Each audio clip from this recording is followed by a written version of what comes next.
Good morning, guys. I'm Gene Foreman, and I'm the owner of From Stage to Screen, and we have been dying to launch a podcast forever.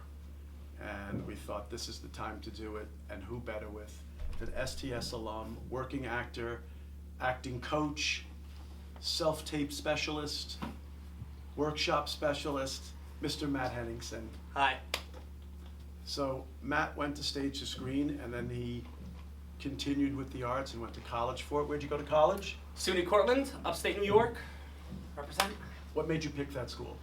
So I was up between a couple of different schools, but Cortland was the only one that from the jump, I was A, in the casting pool, so I could get cast as a freshman, and B, I had a full schedule of acting, singing, dancing training from the jump. Some other schools, they make you do all your gen eds first or do like a general theater history kind of deal until your junior year, and then you choose a specific thing you want to train.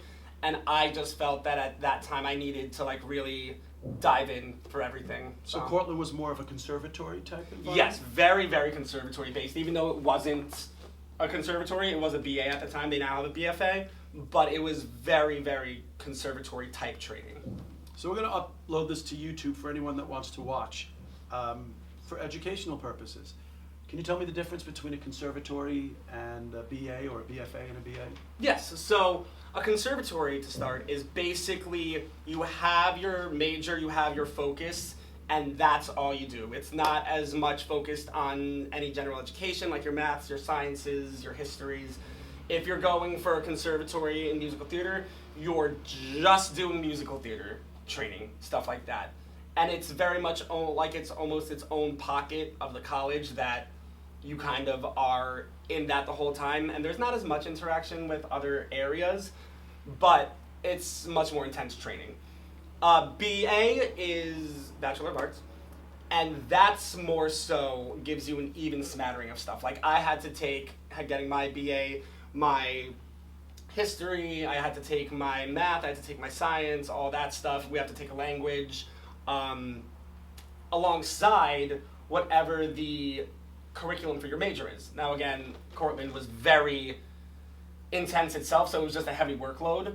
But then the difference between a BA and a BFA is the BFA kind of takes away some of those gen ed requirements. So you don't have to do a language, you don't have to do certain other classes. It's a much lighter gen education load, but not quite to the level of a conservatory that it's only what you're studying. Thank you. Matt is a working actor and he plays lead roles all the time. Now, the question that I have, we can get into what roles he's played later or another time, but I want to get into the film aspect of this. You're up for these major roles. See, I'm dead set against paying a lot of money for self-tapes. I don't think it's necessary. I don't understand why people even do it. Do not pay a lot of money for a self-tape. How does one get going with self-tapes? It's really a matter of doing it and, research. We have reached a time at the beginning, no one really knew kind of what to do, so everyone was like, it's gotta be perfect. But now, a lot of times, casting directors are going to be like, I just want you singing on film. And it needs to be it can't be blurry and all that stuff, but you don't have to break your back to get into a perfect studio to do this, that, the other thing. So there's definitely an ideal setup, having the blue screen, having the ring light, having a microphone.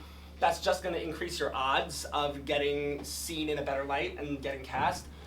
But really, it's just kind of getting in front of a camera and watching it back over for yourself, and seeing what works and seeing what sounds good, what looks good, and then, sending it out, getting feedback from other people too. So it doesn't have to be perfect.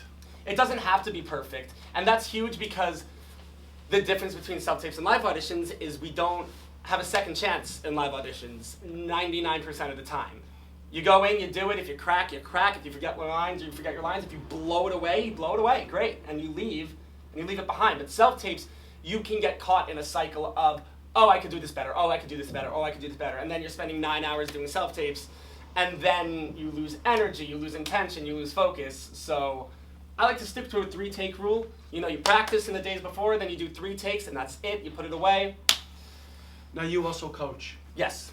So The one thing is, so he's telling you how to set up for a self-tape. Great. Now you have your setup. You have your blue screen, you have your ring light, you have your cell phone, and you're making clear tapes. What about the actual coaching aspect of it? What do you do with actors? So I take their material and I like to think that I elevate it because it's so hard sometimes to perform the same that you would in a live audition on camera because there's no human energy there. I mean, that's the whole thing about live theater is you perform for and with human energy that's in the room with you. And with film, it's the same thing. Obviously, you're performing with human being actors, but there's no audience aspect there, so that's kind of where that line is different.